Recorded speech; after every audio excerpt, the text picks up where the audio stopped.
things that we were talking about were, first of all, the problems that occurred in the company that I work for. Problems like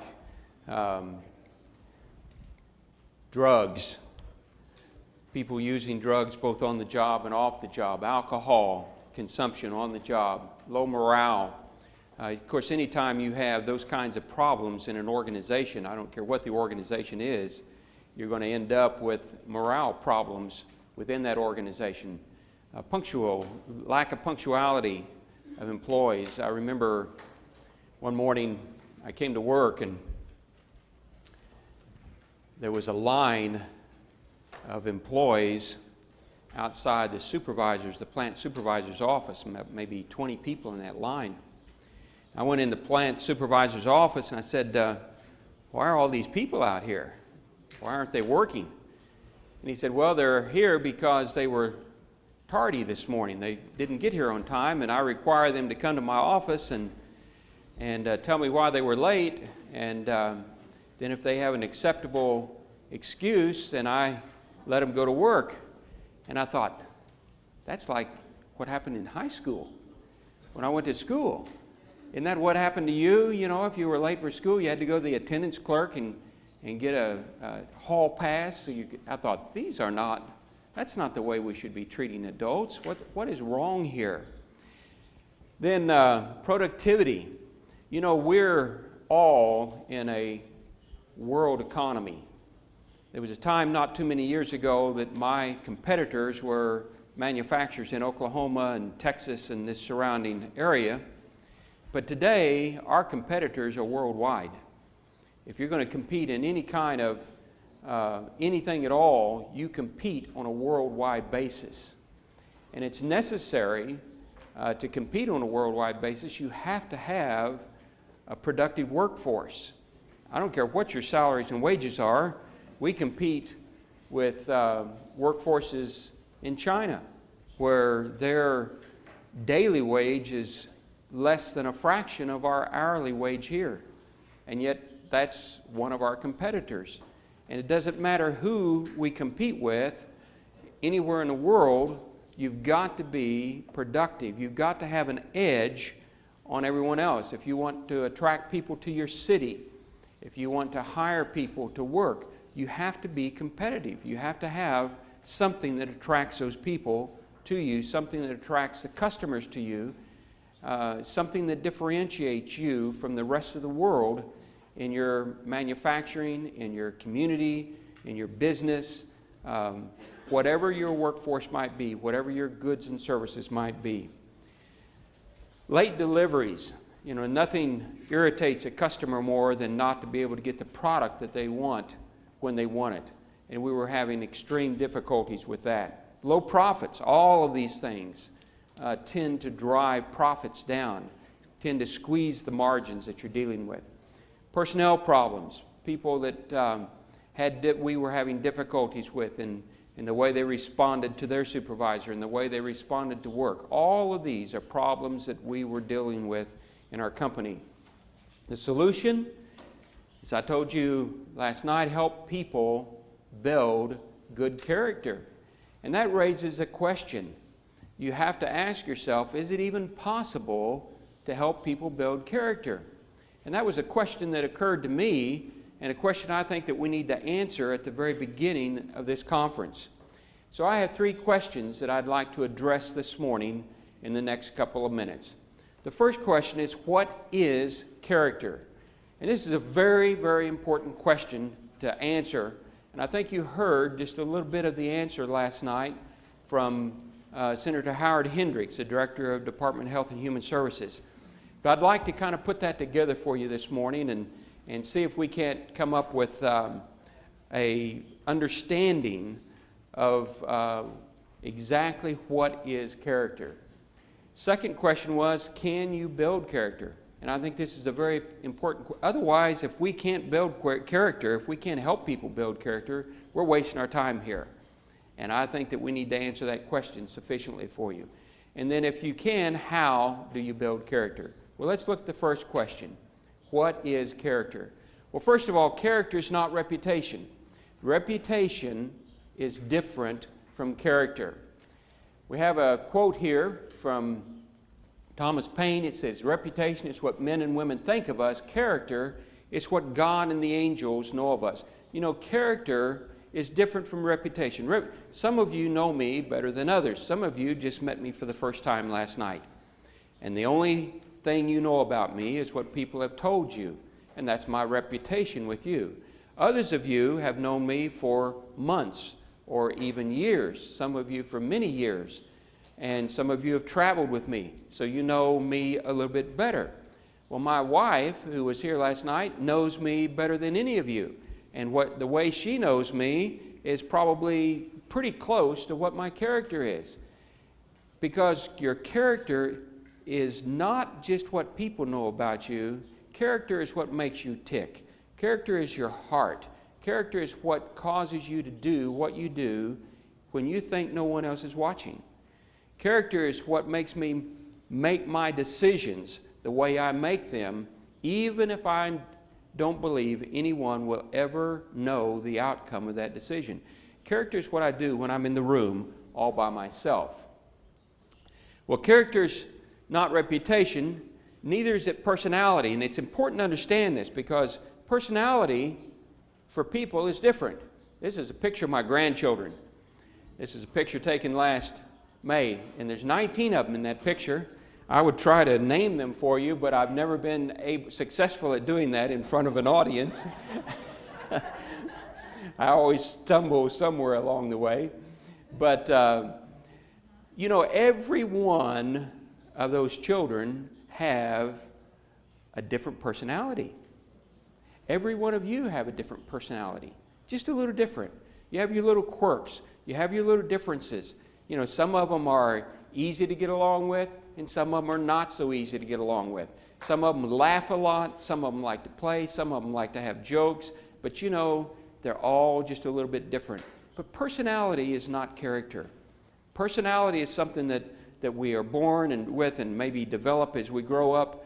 But personality is not character. Character is different in that we can make a decision about how we act. And we can even, with a personality, some of those children are very, very shy. They can learn good character. They can learn boldness, which is a character quality, and not be as shy in their actions as they would be otherwise. Well, character is also not religion. Religion is the basis of many people's beliefs and their belief system. But as we have traveled around the world and as we have dealt with people in many, many, many different religions, we find that the basis of most religions is good character. And if we can find those common points of good character, then religion ceases to be an issue with regard to character. And I can have good character and have a different religion than someone else. So character is an inner sense of right and wrong. I like this little cartoon. You have experienced this, I'm sure, where you have to make a decision. And on the one side, you've got somebody saying, it's like a little voice in your ear that says, is this the right thing to do? And on the other side, it may not be exactly right, but it sure would be fun, or it would make me a lot of money, or whatever. And so, go ahead. Do it. No, don't do it. It's the wrong thing. No, you need to do it. That'd be fun. Don't do it. You've got this argument going on in your mind. And that is your character. It's that inner sense of right and wrong that helps you make those decisions. Character's like a compass. It doesn't matter where I take the compass, it always points to magnetic north. And so if I'm lost, if I'm going somewhere, if I'm trying to find my direction, I don't need the stars if I've got a compass. I don't need to look on the north side of a tree to see if there's moss on it. If I've got a compass, that will give me the direction that I need to go. Now, I may not be going north, but even if I want to go east, then if I know where north is, then I can head east. Character is like a compass. It gives us direction. Even whenever it's stormy outside, even when we can't see the sun or the stars, it allows me to know what is true north. Character is our conscience. I like this cartoon. This is Dennis the Menace. And he says, your conscience, Joy, is something that makes you take only one cookie when you could have taken two. So your conscience is knowing what is right and acting upon it correctly, and that becomes your character. Character is like a plumb line. Any engineers in here? All right? You know what a plumb line is. A plumb line allows us to find a specific point. You know, if I take a string and I put a heavy weight on it and I drop that weight down, it's going to always be vertical. It's going to give me exactly the point. That's a plumb line. We use plumb lines to determine if a wall is straight and vertical. There's a lot of different uses for it. But a plumb line, as far as character is concerned, it determines the difference between right and wrong. It helps us individually. It helps us as a group, as a society, as a nation. It helps us to determine what is right and wrong, and both in words and actions and in attitudes. And you know, I put that attitude up there specifically because attitude does reveal our character. Even when we may be acting right, if our attitude is wrong, our character is wrong. And we need to deal with that. Can we build character? Let's look at that second question. You know, there's a lot of different views on character. One is that you're just born with so much character. When you're born, you have a certain amount of character, and that's all you have, and that's all you'll ever have. The second is that you develop character as a child. And by the time you're 8 or 10 or 12 years old, whatever character you have, that's developed, and you can't change it. But you know, the truth is that we're all building character all the time. Isn't it great that people can change? Isn't it great that as an adult we can make changes in our life? We can, if we were acting one way before, we can come to a realization of what is right and wrong and change our actions and actually change our character. You know, our entire penal system is based upon that belief that people can be changed. And our school system is based upon that belief that people can be changed. So the truth of the matter is we can build character. We're building character all the time. The only question is, are we building good character or are we building bad character? Because we are building character in our life. Well, character is different from skills, and we need to take just a quick look and see what the difference is.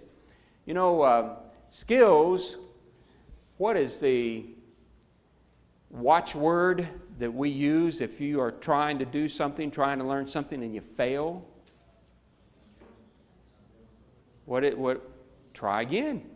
You know, it's not how many times you fall down, but how many times you get up, right? That's really the key that we tell people in learning skills. So if we are learning this skill and we fail, we just try again. You know, skills are motivated different from character, and we need to learn how that is, and we'll look at that in just a minute. But our watchword for skills, if you fail, that's all right. Just keep trying. Try a little bit harder. Character's a little bit different. You know, if we fail at character, what happens? Here's another Dennis the Menace cartoon. And Dennis says, you know, one little fib, and she forgets all the hundreds of times I told the truth. And isn't that true? You know, how many of you have children? All right? And you trust your children until what? Until they tell a lie. Absolutely. And then what happens? You have a difficult time trusting them, and they have to rebuild that trust. And they just can't come to you and say, oh, you're right, I lied and I won't ever lie again, and you automatically trust them again. No, they have to demonstrate over a period of time that they're worthy of that trust. And that's the problem, if you want to call it a problem, with character. You know, we make decisions every day, hundreds and hundreds of decisions that actually determine our character. And if we make bad decisions, then we end up with bad character, and we end up with people thinking that we have bad character. Character may take a lifetime to repair if we make a bad decision. And we know that by the way that just our interaction with people. I think that can ring true in your heart even this morning. There's an old Chinese proverb that says, honesty is like a piece of fine china. If you break it, it can be fixed. You know, you can glue those pieces back together again. But it will never quite be the same. There'll always be those fine little cracks in there, won't there? And that's what character is like. Character is something that we need to guard. It's a treasure that we have. And as we build that character in our heart, we need to guard it like a treasure and not allow it to be broken, not allow it to be damaged. Character is modeled. Whenever you have people looking at you and they watch what you do, and as you do the right thing, they're encouraged to do the right thing also. And so you can model good character for others. And we're all models for someone, aren't we? There's always somebody watching us. It may be our children, it may be a coworker, it may be our spouse, it may be somebody else's children, it may be somebody clear down the street that we don't even know. It may be somebody in the airport that you're standing there waiting and talking to someone at the airline. I remember going on a trip, and we were coming back, and I went up to get my seat assignments, and the lady said, the flight's all sold out, and there aren't any seat assignments. We're just going to have to wait and see if somebody doesn't show up. And I thought, you know, I've been out of the country for 3 weeks, and I'm trying to get home, and I really don't want to spend the night in this airport. And I'm thinking, all right, we'll see what happens. So I left, and she said to come back up in about 10 or 15 minutes. So about 10 or 15 minutes, I got back in line again. And there was a couple in front of me, and they got up there at the counter, and the fellow asked for seat assignments, and she said, well, we don't have any seat assignments available. You're going to have to wait a while, and we'll see what happens. And we've overbooked the flight. Many of you have probably had that experience, right? And it's a very difficult thing to deal with. And this guy didn't deal with it very well. He got upset, and he started pounding the desk. And he got angry, and he was shouting at this lady at the counter. And I thought, oh, man, why did I get behind this guy? You know, he's going to irritate her. She's going to be mad. The next 15 people aren't going to get seats on this plane, and I'm right behind him. And pretty soon, she just held her ground and said, you know, come back. And so I thought, you know, it's a waste of time, but I'll go ahead. And I got up there, and I asked her for seat assignments. And she went ahead and gave me seat assignments. And I thought, wow, I wonder what would have happened if this fella hadn't have gotten so upset in front of me. You know, he probably could have had seat assignments too. You know, the way we respond to people in difficult situations determine how they respond to us. Because that's what character's all about, is how we respond to others and how they respond to us. But you know, modeling character is not enough. This is my grandmother. My grandmother was a great model of good character. But you know, it wasn't enough for her to just be a person of good character. She needed to talk to me about character and tell me a little bit about it. We need to be able to teach character also so that we understand what the principles of good character are. And that means, first of all, we need to define character. And that's what that pocket guide that you have in your book is all about. It's helping you define those character qualities so we're all working off the same page. And you might remember what Howard said in his organization. He said, we all now have the same understanding of what it means to respect somebody. We all have the same understanding of what responsibility is. We all have the same understanding of dependability. And so it's important for us to be able to define that character quality. Let me give you just an example of that. We had a man working for us, and he went to the doctor, and the doctor took an x-ray and came back, and he said, you have a spot on your liver. And he said, it's probably cancer. And he said, we need to do some further tests, but it's probably cancer, and we're going to have to treat that, and it's treatable, but it's going to be a difficult thing. And so the doctor said, do you work around any chemicals? And this fellow said, well, no, he said, where do you work? He said, well, I work at Kimray. Well, the doctor's thinking not K-I-M-R-A-Y, which is our company, but C-H-E-M, like chemical. So the doctor says, well, do you work with any chemicals? He said, well, I work with one chemical. It's 1,1,1-trichloroethane. And so the doctor said, well, I don't know that chemical, but that could be the cause. But anyway, we'll do some more tests and come back in 3 days and we'll run some more tests. So the next day, this fella comes to our company, and he always shows up a little early in the morning, and he showed up early, and he said, went to the place where the folks were using this chemical, and he said, I was at the doctor yesterday, and they took an x-ray, and I have liver cancer, and it's because I use this chemical here that you've got your hands in right now, and I'm going to die, and since you're using it, you're going to get cancer and die too. Well, you can imagine what happened in our company. It didn't take but a few minutes before the entire company was in an uproar. It took us about 3 days to get everything settled down and to get everybody calmed back down. Well, it turns out that the chemical is not the problem. It does not cause cancer. It's a safe chemical to use in the way we used it. And not only that, but he went back to the doctor a few days later, and they ran some more tests and took another x-ray, and the doctor came in. He says, well, he says, you don't have cancer. He said that the first x-ray was a mistake, and you don't really have cancer, and you're fine. And I thought,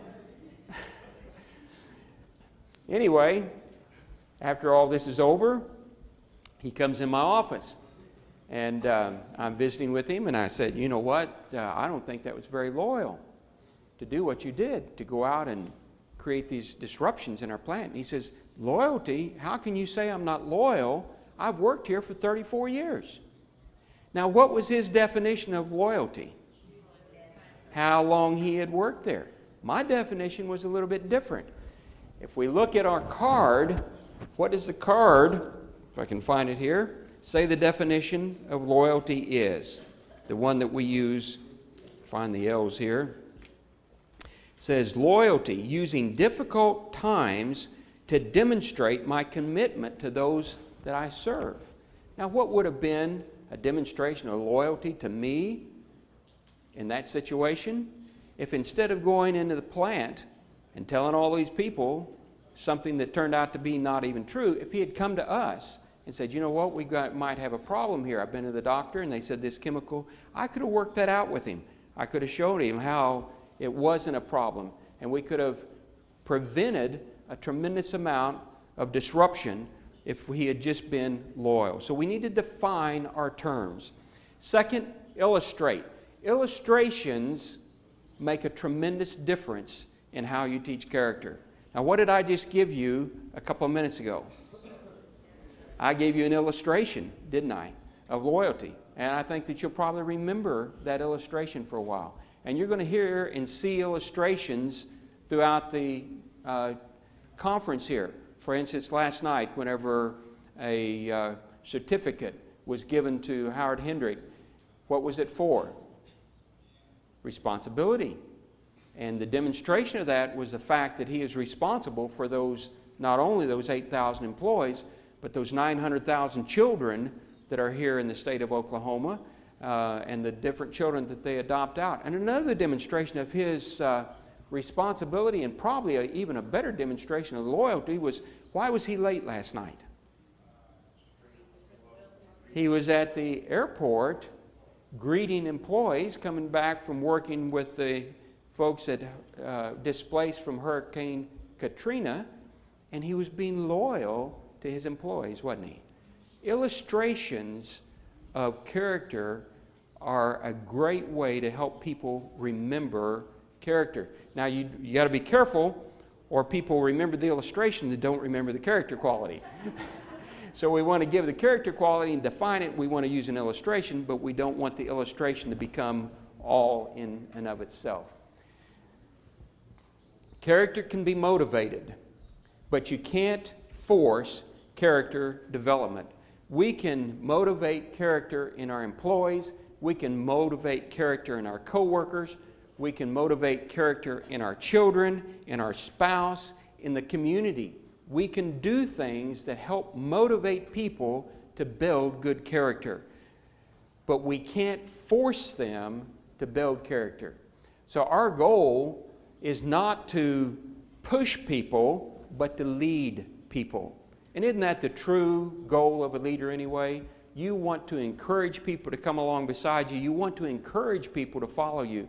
You want to be a true leader and not push people. And it's just as well because we can't push people to build character anyway. But we can certainly help it. Will everybody that you're trying to help build character accept that and build character?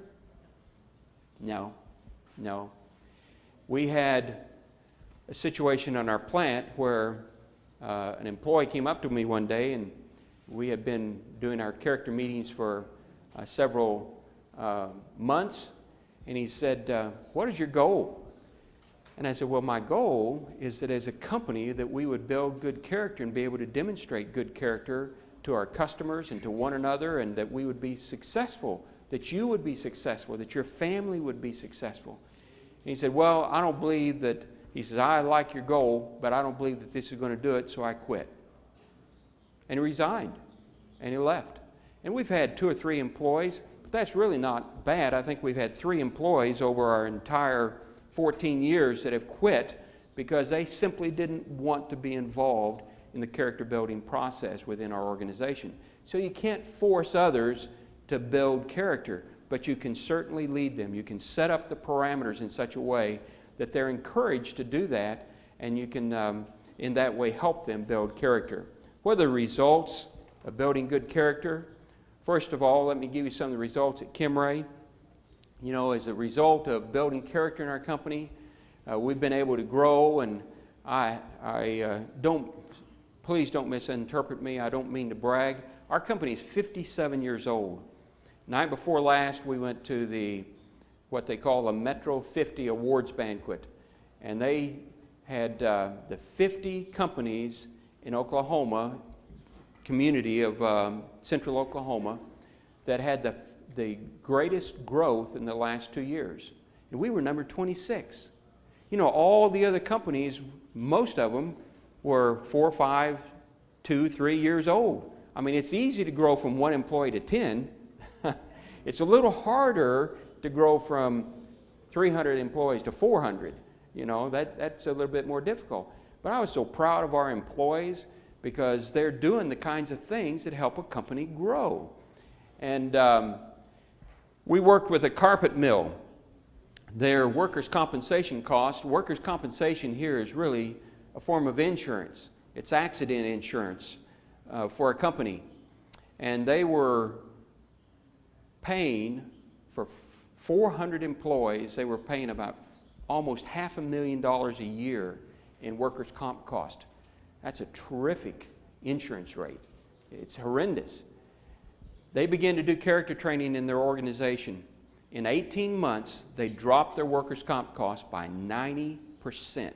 They went from $474,000 a year to $47,000 a year. It was such a tremendous decrease that they were written up in a national publication that deals with workers' compensation cost.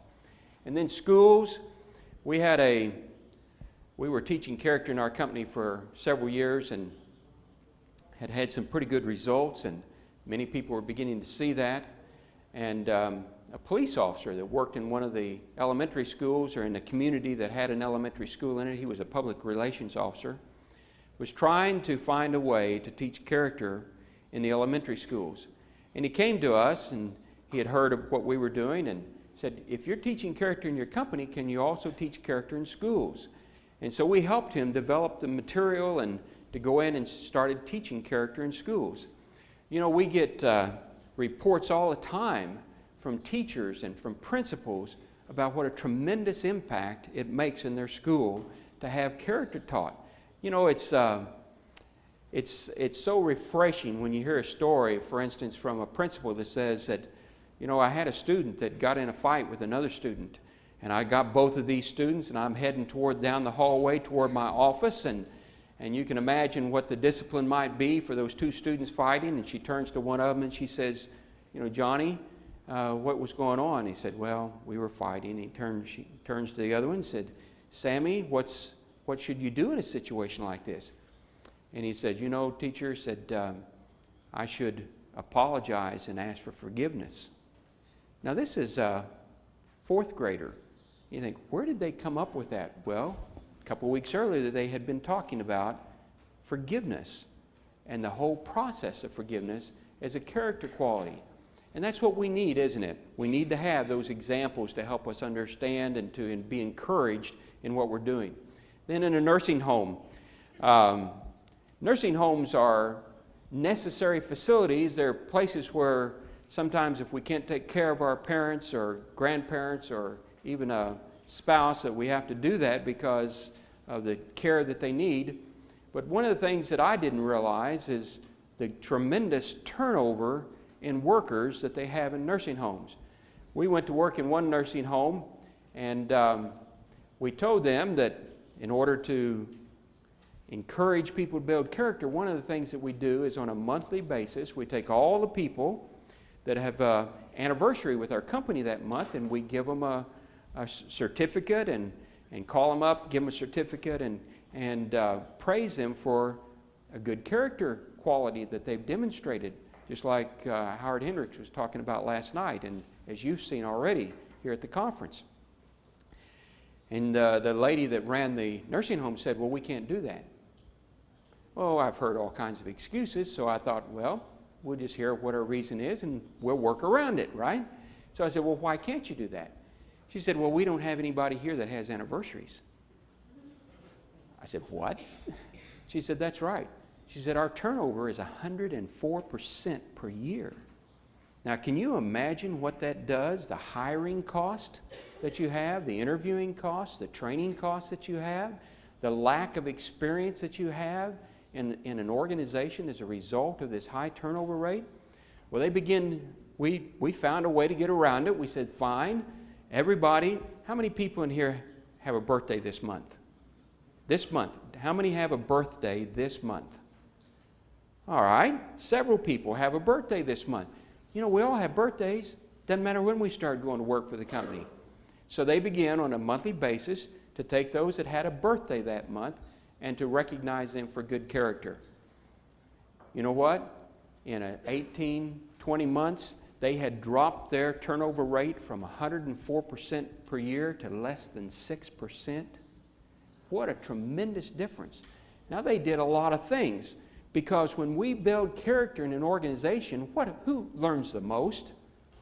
The people that are leading the program, the people that are getting up and actually talking about character and defining character and illustrating it. They learn the most, and we're all learning character together. You don't go into a company, the difference between Character First and any other kind of program is most programs that you take into an organization is for the employees. This is something you need, right? You've been there, all of you. This is something you need. You need to learn this. You need to change in this way. Character First is different from that. This is something we all need to do. We all need to learn. It's not something we do to employees. It's something we all do together. We all need to learn together. We all need to build character. And then a hospital, I was unaware that hospitals are rated. And not only are they rated, but they keep track of that, and they guard their ratings very jealously because they want to have a good customer satisfaction, patient satisfaction rating in order to attract more patients. And I mean, they're in a business too. And so we were working with one hospital, and their patient satisfaction rating was about 74%. And they were very proud of their patient satisfaction rating.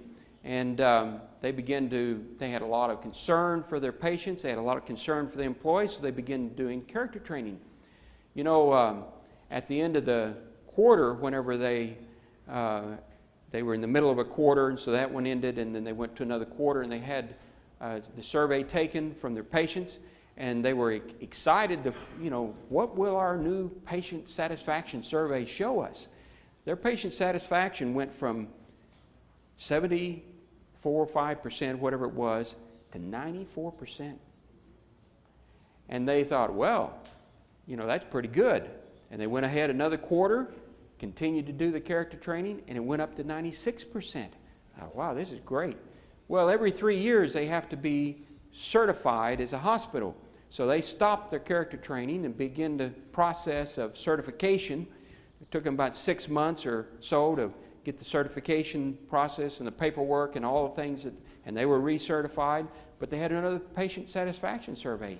It had dropped from 96% to 84%. They went back to their character training again and started over, and it jumped back up again. Why is that? Because character training is all about relationships.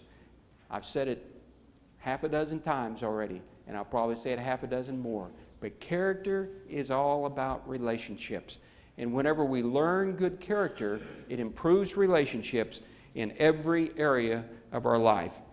And then you're going to hear from the sheriff and the chaplain here at the Oklahoma County Jail. And they've had tremendous results here in the things that have happened. And I think that you're going to be excited to hear stories from different communities and others that come around here that tell you the results of this. These are just a few of the results. But we want you to know that, yes, you can build character. Everybody's building character. And it's only a question of, are you going to build good character or are you going to build bad character? And our goal here during this conference is to help you to understand how you can help those around you, how you can help in your business, how you can help in your community, how you can help in your country to have a value system of good character that encourages others to build good character and makes your organization, makes your country, makes your state, makes your city successful. And I trust that when this conference is over, you'll be able to walk out that back door with tools that you can use, practical tools that will help you in that process. You have a great conference, and I'll see you again Friday afternoon.